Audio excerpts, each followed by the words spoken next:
He's a military man with long experience, including leading troops on the battlefield. He's also an intellectual, has written several books on military strategy, and also a political man, I would say, advising President Donald Trump. It's great to see you again. Well, it's good to see you, but I don't claim to be an intellectual. Fair enough. That's a full-time job that I can't afford. So, I wanted to ask you though about first about the state of this counteroffensive, because we armed Ukraine to the teeth to fight against Russia, and we pinned our hopes on this political offensive, leading to a final victory as our only envisioned outcome. However, it hasn't gone that well. So I was just wondering, can you outline the status on the ground and what's happened and where is this heading? Are we seeing the end of it? Well, I think it's fair to say that ground operations are largely over for the Ukrainian military. Their losses have been horrific. I've seen estimates of over 430,000 dead Ukrainian soldiers now. Some people are estimating higher numbers. You're not hearing that in the West because the media, of course, censors any information like that. I've always stuck with the figure of 400,000 dead, but now I'm being told that's lowballing it. How many hundreds of thousands of wounded is hard to tell. Now, there was a report, I think, by President Putin of 71,000 Ukrainian soldiers killed. That may be accurate. To be frank with you, the Russians have been far more honest about losses, theirs and Ukrainian, than we have. Americans won't like to hear that, but our government simply hasn't been very honest about the whole thing. So I think the Ukrainian ground war, for all intents and purposes, is either at a standstill or perhaps even over. They're desperate for manpower, and they're trying to force people into uniform inside the country that are not really capable of fighting. And as you know, they're trying to repatriate Ukrainians from overseas of military age. But I don't see that happening. I don't think most of the governments in Europe are willing to expend the manpower to go out and forcibly arrest and then deport young Ukrainian men. Maybe I'm wrong, but I just don't think that's going to happen. So I think we're in a new phase. And a friend contacted me today, and he said to me, I think we're now entering Biden's phase of the war. And I said, what are you talking about? He said, well, having run out of ground forces to throw at the enemy, the only thing the Ukrainians can do now is acquire long-range strike weapons like the Storm Shadow or the Taurus missile, and then hurl those at the Russians. And I think that's what we recently saw. We had a big strike launched against Crimea. I think it was a total of 11 Storm Shadow missiles launched from Su-24s that took to the air, launched their missiles, and then rapidly disappeared for fear of being shot down. And of the 11 missiles, 8 were, in fact, destroyed by Russian integrated air defenses, but 3 got through and caused some significant damage to ships that were sitting in dry dock or in the harbor at Sevastopol. You also saw the use of some drones that are used underwater. We prefer to say underwater unmanned systems, but people now use the word drone all the time. But I think they were of British origin, much like the Storm Shadows. The thing that's most disturbing is that both U.S. and British and potentially French ISR, intelligence, surveillance, reconnaissance platforms, unmanned and potentially manned, were used to help guide these strikes, both the underwater unmanned systems and the Storm Shadow missiles. That would also include a Global Hawk. The Russians have previously downed a Global Hawk over the Black Sea, and apparently we used another Global Hawk to assist in this strike. The reason that's disturbing should be obvious to all of your listeners. This means that we are co-belligerents for all intents and purposes. The real question is, how much longer will the Russians restrain themselves from attacking the source of these weapons and capabilities, namely Great Britain, the United States, France, potentially even Germany? So I don't know the answer to that. So the point is that we're in a new phase. This is kind of a long-range strike phase because the Ukrainians have nothing else to throw into the mix. And it's a very dangerous thing to do. I think the Russians are now finally coming to the reality that the only way that this will end is if they end it militarily. And so I'm watching carefully to see if there are preparations for a serious offensive. Keep in mind that some of the strikes in the Black Sea area against the Russians were launched from the coast that lies between Odessa and the Romanian border. That's not very far for the Russians to reach. So one wonders how long the Russians will wait before they cross the Dnieper River and ultimately take control of Odessa and that southern coastline. It's obviously in their security interest to do so. But we don't know. We don't know precisely what's happening in Moscow and the general staff. We don't know what instructions are being given by President Putin to his forces in the field. So we're in the wait phase to see what happens next. Yeah, I was going to say the same, that in these attacks on Crimea, we see it's being used NATO missiles, and it's NATO intelligence that picks the targets, and then it's NATO trained soldiers that push the button. So it seems we keep convincing ourselves that we're not a participant to this war, but obviously if it was reversed and the Russians were doing this on the American border, directing deep strikes and arming deep strikes within the United States, I guess our side would not buy the argument that the Russians would not be participants. So again, from my perspective, I think if we are participants in this war with Russia now, which happens to be the largest nuclear power, but how far can this go though before NATO strikes back?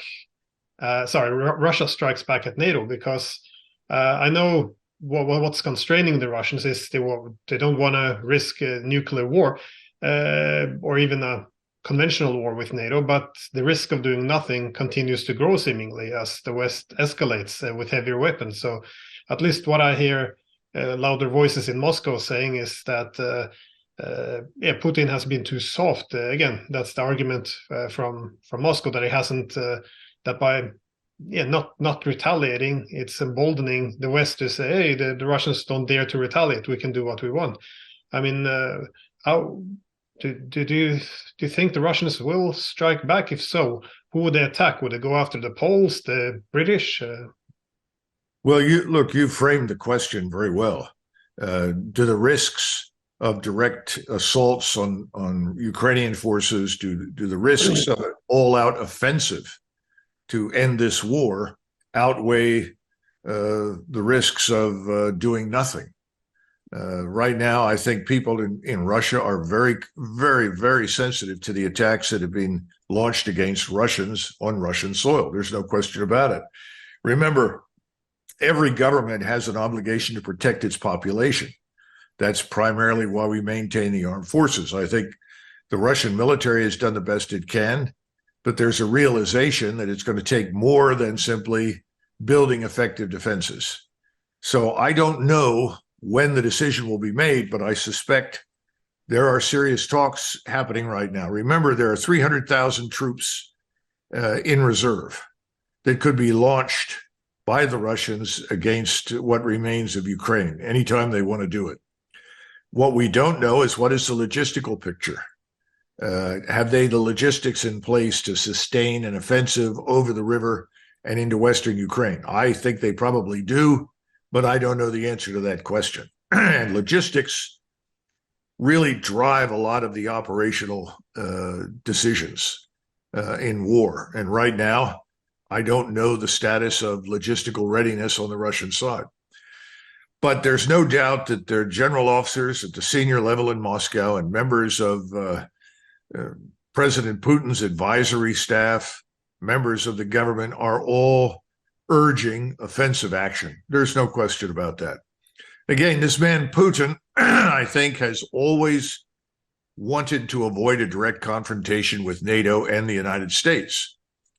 He's probably thinking that if he waits a little longer, the situation inside Europe economically and the situation financially and economically at home in the United States may do some of the work for him. I mean, we're looking at an expectation that interest rates in Europe will rise to 6% over the next few months. Europe is in a lot of trouble energy-wise. Germany, of course, we know the situation there. They're into a recession that looks like it could become a depression. Situation in France is equally unstable. So perhaps that's in the back of his mind, that if they can exercise some patience, conditions will change. But there's no certainty there because you've got to change governments. Our government is not scheduled for any massive change, if you will, until November of 2024, assuming we get to 2024 without major crises. I don't know what the situation in Europe is. I would have long ago expected no confidence votes in places like Germany or Great Britain, but they haven't happened. So this is a difficult question, and the Russians have to answer it. And there's no easy answer. But I think that increasingly the pressure to act and launch a major offensive to put an end to these strikes and put an end, frankly, to the Zelensky regime is reaching the boiling point. I just don't know when it's going to boil over. Well, you mentioned now that during the Biden phase, the long-range missiles, because, well, whenever things don't go well for us, we tend to escalate by supplying heavier and longer-range weapons. And of course, with the goal of using them also now against the territory of the Russian Federation. But I see that Biden and various political leaders, they tend to argue that we can't send this one weapon because it's too provocative. It can start World War III. However, a few months or weeks later, we go ahead, or they go ahead and supply this weapon. So it began with the HIMARS, then there was the Abraham tanks, F-16, cluster ammunition, depleted uranium, but now it seems, which is why I thought it was interesting what you said, this is a new stage, because I was curious if these ATACMS, this long-range ballistic missiles they're supplying now, if that's a very different, kind of animal, different weapons, because also when Blinken was asked about these weapons at a press hearing, he was asked if these weapons will be used to strike deep inside Russia, and his response was, "It's their decision, not ours." And again, for some, this almost sounds like a declaration of war, because it's certainly different, at least from previous statements, that Ukraine had promised not to strike Russian territory, and now it's long-range weapons, and they can strike if they want. I mean, I don't know much about ATACMS, but how serious is this escalation from NATO side or the United States? Well, the ATACMS missile, much like the Taurus missile is a cruise missile. The ATACMS missile is a high-altitude rocket. These munitions reach out hundreds of miles. So you're talking about a much greater military operational reach than anything we've seen before. This puts a number of Russian towns and cities in the target area that were not there previously. And as you point out, we have always said we would not risk this by placing it in Ukrainian hands. Now, obviously, I suspect that all of these are operated for the most part by non-Ukrainians anyway, probably contractors or NATO military advisors. The point is that this is a new phase now. The war is lost on the ground. That's not going to be won. I think people are coming to that reality in the West. So they turn to the long-range strike. The ball is in the proverbial court of Russia. If the Russians are going to continue to sit on the defense, then they're going to be subjected to attack. So they may conclude the only way to end this is to turn around and attack on the ground as well as in the air with substantial offensive fighting power. Now, you keep mentioning nuclear weapons, and I think it's important for people to understand there is no interest in Russia, and frankly, I see no interest in Washington in turning to nuclear weapons. Now, you could make the argument that since Washington is already crossing a number of red lines, why not consider crossing that one in the future as well? I do think there is an understanding that that red line is Armageddon. And thus, I don't see any evidence that people are that deranged in Washington, D.C., that they would risk the survival of our country as well as the West and civilization more broadly by using nuclear weapons. So I don't think that's going to happen. And I know the Russians have no intention of using those unless they are attacked by a nuclear weapon.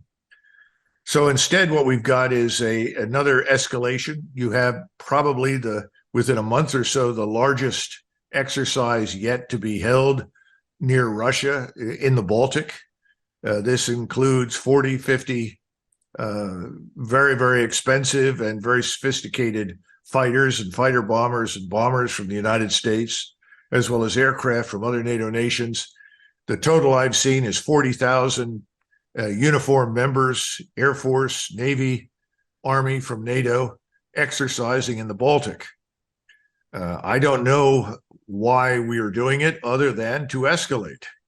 And we could face a very serious crisis by doing so. We don't know how the Russians will interpret it.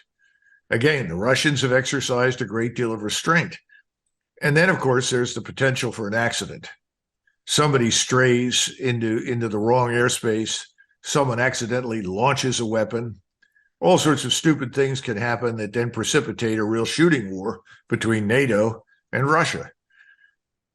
It's a dangerous phase, and that's why I've been saying now for some time that we've reached a more dangerous point in this war than any that we've seen before, because the war on the ground is effectively over. There's nothing the Ukrainians can do but sacrifice more lives pointlessly. That means it's all long-range strike. That means NATO is going to use whatever it's got in support of Ukraine, and they're going to do it ostensibly pretending that these weapons are being given to Ukrainians when, in fact, NATO is behind it. So, what do we expect the Russians to do? How much more patience will they exercise? I can't answer these questions. Yeah, you mentioned accidents, but Zelensky has quite clearly demonstrated his intentions that he would like to drag NATO into this war. He makes statements, of course, that we should also feel the pain of this war in the West, and obviously, when a Ukrainian missile went into Poland, he was pushing very hard to insist this was a Russian to get NATO in. We saw the same in Romania. So with this long-range missiles, if you would strike a Russian nuclear power plant or send sabotage missions, this would make it very difficult for Russia not to retaliate against NATO if effectively a nuclear disaster occurs on Russian soil as a result of weapons that we supplied. I also see this in the context of these attacks currently going on in Crimea with the West. We're very giddy and eager that the entire Russian Black Sea fleet could be destroyed. And again, this is very serious, as this war is to a large extent about control of the Black Sea. Indeed, I would argue to a large extent the toppling of the Ukrainian government in 2014 was to a large extent also to get the Russians out of Sevastopol. So I'm just curious, what is the thinking currently in Washington? As you tend to go there from time to time. What is the logic? Are they, given that Zelensky shows he wants to pull NATO in, we're giving him the weapons, making him able to do so? Is there no second thoughts, or what is the logic behind this? Well, logic is a strong word that I don't think applies to thinking inside Washington. I think we're dealing with people that are acting largely on impulse. If everything you've done has failed, and that's been the case with the United States, what do? You try something else, but you do not stand up and say, look, this has not worked. So we're now going to try to negotiate because everything else we've done has failed. No one will stand up and say that in Washington. The original goal, go back and look at the statements that were made back in February and March. Look at the proposals the Russians submitted in December and January of 2021 and 2022. We rejected all of those proposals. All of those related to troops and weapons placed on Russia's borders. We would not even entertain them. Then once the Russians were goaded into action by us in February of 22, then we said, well, Russia has to be harmed. It has to be harmed to the point where it no longer presents a threat to us or anyone in Europe or anywhere else. Then we said the regime really needs to change. Then we said, no, we don't want to change the regime, but we really think that Putin needs to go. I mean, we've been down this sort of confusing road with vague goals that are outrageously unrealistic and always were. We said we're going to harm the economy. Well, that hasn't worked, but we've harmed ourselves terribly. We've done enormous damage to our lives. Perhaps America's most important ally in Europe is Germany, and we've done enormous damage to Germany. We say we don't want the Germans and the Russians to cooperate, yet we're creating conditions that would lead the Germans to conclude that they're better off cooperating with the Russians than they are cooperating with us. So everything that we've tried has backfired. Instead of a rational discussion, which is what you're looking for, that re-examines all the steps we've taken, looks at what the Russians have done, and saying, let's talk, let's halt all operations at this point, cease operations, meet somewhere with Russian representatives, we, the United States, and discuss what can be done to end this conflict. We're not doing it. We've said we absolutely will not. That means that you then look at the inventory of weapons at your disposal and you say, well, what else can we use short of a nuclear weapon that's going to harm the Russians, that will theoretically induce them to cooperate with us and negotiate, which of course is absurd because this is not about weapons. This is about territory. It's about the presence of NATO and NATO capabilities on Russia's borders. We don't want to talk about that. We won't even accept the possibility that Ukraine could be something other than a member of NATO. So under the circumstances, what is the basis for negotiations? What's the basis for discussion? What's the basis for talks? I don't see any. The Russians would love to sit down and talk to somebody who is willing to examine where we stand. No one will do it. So that's why I call this phase of the war, it's no longer the Ukrainian phase, it's now the Biden phase of the war. And the Biden phase of war is long-range strike.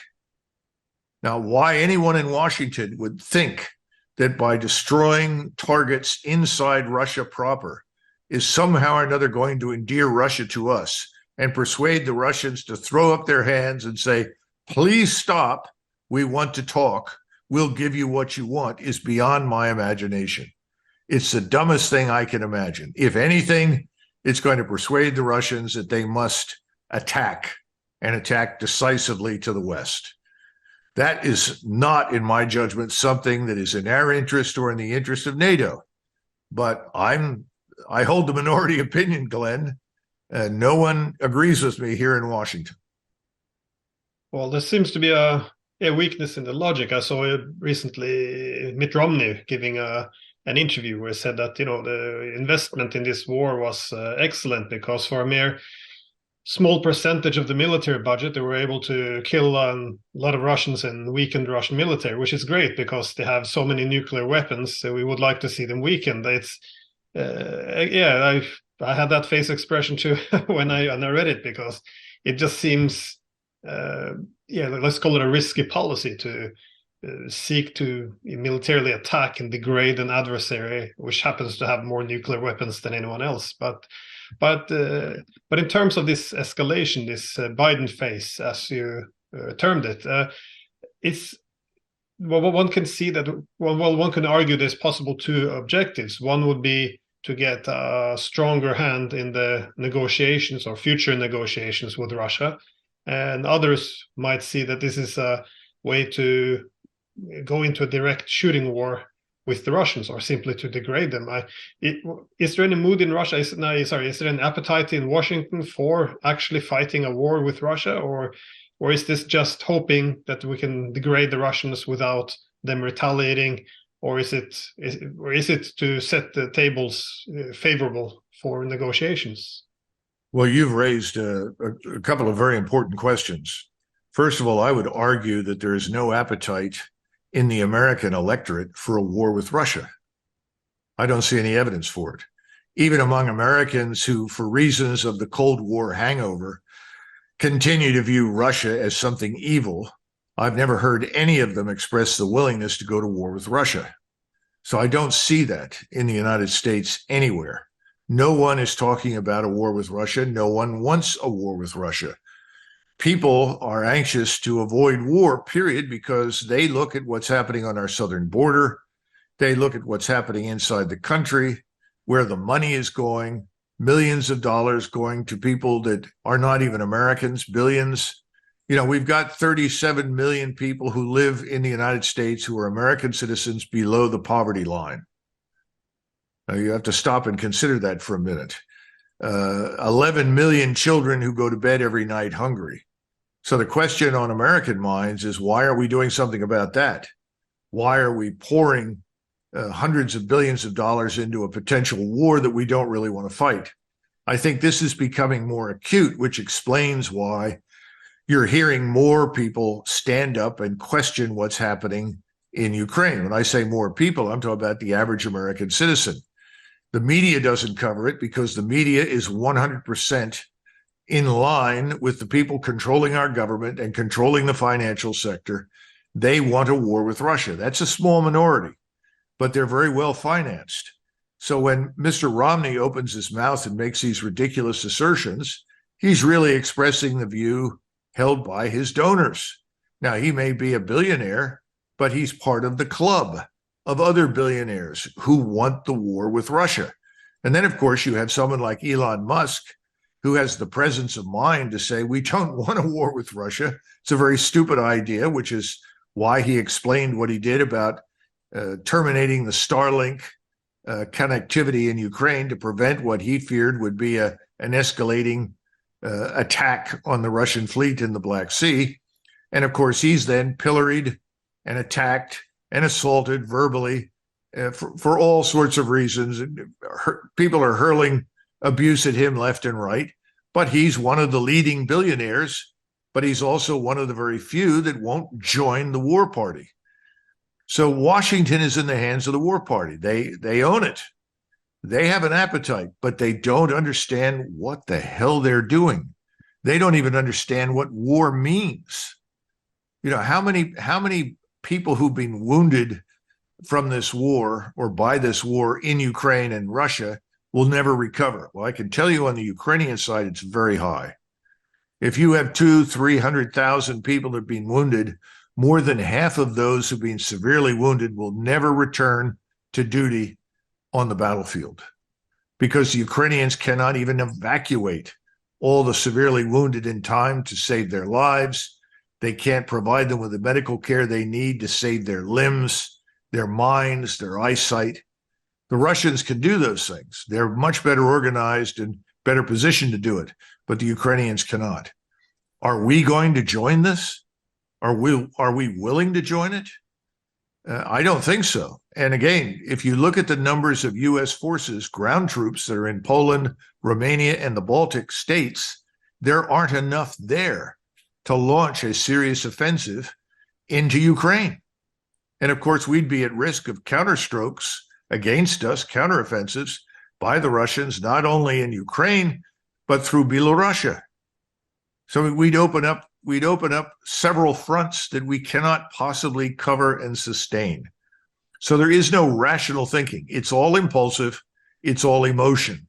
It's not rooted in the basis of any serious analysis.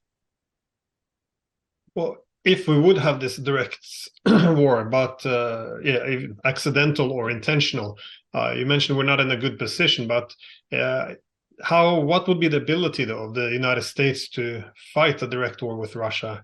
Again, I remember, I think it was Obama who expressed concern, given, if you're going to fight on the border of Russia, its logistics will obviously be superior as it's closer by.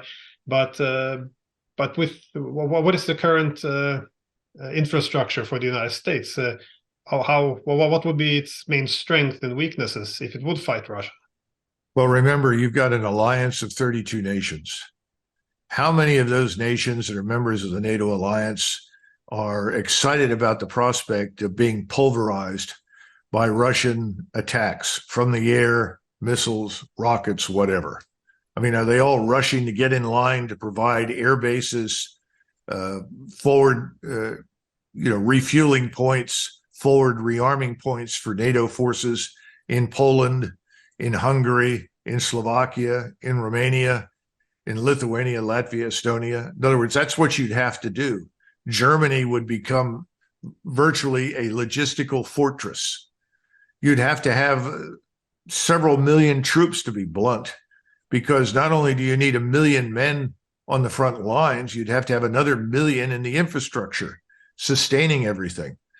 None of the European powers are prepared for this. It would take years for us to create the foundations for what I just described. So it's an impossibility. So we're playing a very dangerous game. We're bluffing. You can't bluff about these things. And keep in mind that at some point you'll want to reinforce your troop presence as well as your ammunition, your medical support. Everything has to be reinforced. How do you cross the Atlantic in a war with Russia? You can't. You're going to lose all the ships quickly that you try to send across to Europe. They'll sink them. They'll disable them with their submarine fleet. And then you have aircraft that can also attack. In other words, everything we do depends upon our ability to project power, which includes logistical support thousands of miles across the ocean. How do you do it? How long would Norway last in this kind of setting? Norway is in very close proximity to Russia. And if Norway says, oh, we'll provide NATO with everything it wants, how long would it take the Russians to pulverize every single militarily useful position in Norway? How long would it take them to destroy every port facility in Norway, Sweden, Finland? A few days, a few weeks? And then how do you repair it? How do you recover? How do you launch offensive operations at that point? People are not thinking these things through. I can guarantee you that the Russian General Staff has thought these things through. I can guarantee you that everything is targeted with high-end conventional precision munitions. Now, is that really the road we want to go down? We haven't even discussed the long-term strategic implications for the West and Russia and the world, the economic dislocation, which is already severe, but it's going to get a lot worse quickly. So I think there's a complete absence of rational thinking in Washington, and there isn't much help coming from Berlin, Paris, or London. I haven't heard any. I haven't heard anything out of Oslo or Stockholm or Helsinki that makes sense. God help us all, because this doesn't make sense. No, I do find the same absence of logic, though. There is this I think it's just partly because of the way the media has worked. There is if people just state very obvious facts that if Russia considers NATO to be an existential threat, they will not back down. They will only continue to escalate. You're not allowed to make the argument because it's been said to legitimize Russia's invasion. So you have this very strange walls you meet in which you can't formulate an argument which criticizes what's being done. So it's a very strange position. But how do you see how Russia could react in another way? Because what I keep hearing from Russia is that this is a different kind of war with different rules, given that it's a proxy war, that the Americans and NATO kind of put themselves in a position where they can kill Russians and degrade the Russian army. However, Russia can't fight back. And this is the problem, of course, is there's no incentive then for the Western side or for Washington, because, well, in Europe we do what Washington tells us. There's no incentive for Washington to negotiate with the Russians. So what they need to find is a way of inflicting pain on America, so they don't have this position of immunity, if you will. Also, is there other ways Russia can strike? And I'm not giving advice, but is there any other way that the Russians might be thinking about how to hurt the United States outside of Ukraine, perhaps? Well, one of the things that many of us that are not on the side of this war have warned from day one, as far back as January 2022, is that the Russians have the potential or the capacity for horizontal escalation. That means Cuba, Mexico, Nicaragua, Colombia, Venezuela. These are places where the Russians have friends and allies, where they can position capabilities and assets that can be employed against us. When I say capabilities and assets, take your pick. You can put almost anything you want on the ground in Mexico or Cuba or most of Latin America and launch it at the United States. There's no one there to stop you. The cartels will cooperate, particularly if they think they stand to benefit long-term from it. Strategically, criminality is always willing to cooperate with anyone if they think this is going to improve their position. Beyond that, remember, we're admitting millions of people to our country about whom we know nothing. We have uncontrolled borders. We have open ports. Our coastal waters are not under persistent surveillance. We've got real problems here in the United States that could be exploited in any number of different ways. So that's part of the answer. You've seen already the willingness for the first time of the Russians to provide modern intercontinental ballistic missile parts, missile bodies, missile technology to North Korea. North Korea now has the capability to deliver a nuclear warhead from an intercontinental ballistic missile launched from North Korea that could reach the United States. That was not true in the past because President Xi resisted any attempt under any circumstances for that capability to emerge. They did not want it. China did not want it. But China relented and decided to go ahead and allow this to happen because China also feels threatened by us. If you're sitting in Beijing and you have a total of 6 nuclear submarines, and the United States insists on talking about your dramatic military buildup and why the United States should be prepared to fight China, finally you decide, well, we've only got 6 nuclear submarines. The rest of our subs are diesel electric and limited to coastal waters. More than 100 of our 300 ships are pure Coast Guard vessels for coastal water patrol. Most of our Navy is not capable of long-range operations. Our armies are not organized to go anywhere and fight.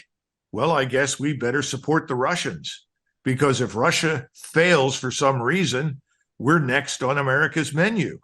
Do you understand what I'm saying? In other words, people are listening to what we say. They are looking at where we're spending our money, and they are looking at what we say we are prepared to do to them. This is catastrophe. We are building alliances against us. We're causing people to take actions they would otherwise not take, such as the one we just saw in North Korea. Now, people will sit back and say, well, the North Koreans aren't crazy. They're not going to launch such a missile because if they struck us with a nuclear weapon, we would incinerate North Korea. I tend to think that's true, but nevertheless, the prospect is terrifying to me that you have a state like North Korea with that capability. Is that an accident? Of course it's not an accident. That's a clear and unambiguous signal from President Putin. We've done this in North Korea. Where else can we do similar things? What kinds of things can they undertake in the Middle East? They have friends in Iran. They have friends in many Middle Eastern countries. Remember, the BRICS is now admitting the United Arab Emirates and Saudi Arabia. Saudi Arabia and the United Arab Emirates are going to do business in something other than dollars. What does this mean for the petrodollar? In other words, we've done enormous damage to ourselves across the range of human activity. And we don't seem to pay any attention to it. We're not thinking about it. We're dismissing it. We are emotionally committed to destroying Russia. That's insanity. Because if you were looking at anything from a rational perspective and you look at Ukraine on the map, the first conclusion you reach is, gee, this is wonderful. Let's have a neutral Ukraine. If the place is neutral, that puts hundreds of miles between NATO forces in Eastern Europe and Russian forces in Russian Europe. Isn't that a good thing? Of course it is. But what have we done? We've destroyed that option. We've resisted that option because the objective is not to promote peace, not to create stability, not to find a balance of forces and interests with which everyone can live. Instead, it's to destroy another country. And why should we be surprised that the Russians have reacted the way they do. It's insanity. I would react exactly as the Russians have. And I think we should expect the Russians, given these long-range strikes, to answer our strikes in kind. Well, before we wrap this up, do you have any predictions? What's going to happen in this Biden stage, or is it the pure unpredictability from here on? Well, the Biden phase is probably the final phase, because the Ukrainians are not going to be able to do much on the ground anymore. So the Biden phase of long-range strike involving U.S., French, German capabilities and British capabilities, that seems to be it. That's about all there is right now, and all there's likely to be for a while. So the question is, what do the Russians do about it? And again, I don't know, but I think that the incentive to exercise restraint, which is what's happened thus far, is no longer that great. I think the inducement to act is enormous. So I would expect action. Where will it occur? Will it occur down in the area around Odessa? Will it occur up and around Kharkov? Will it occur near Kiev itself? When I talk about action, Russian forces, I don't know. They have numerous forces. There's no shortage of Russian military manpower or capability at this point. So the chessboard belongs to them for all intents and purposes.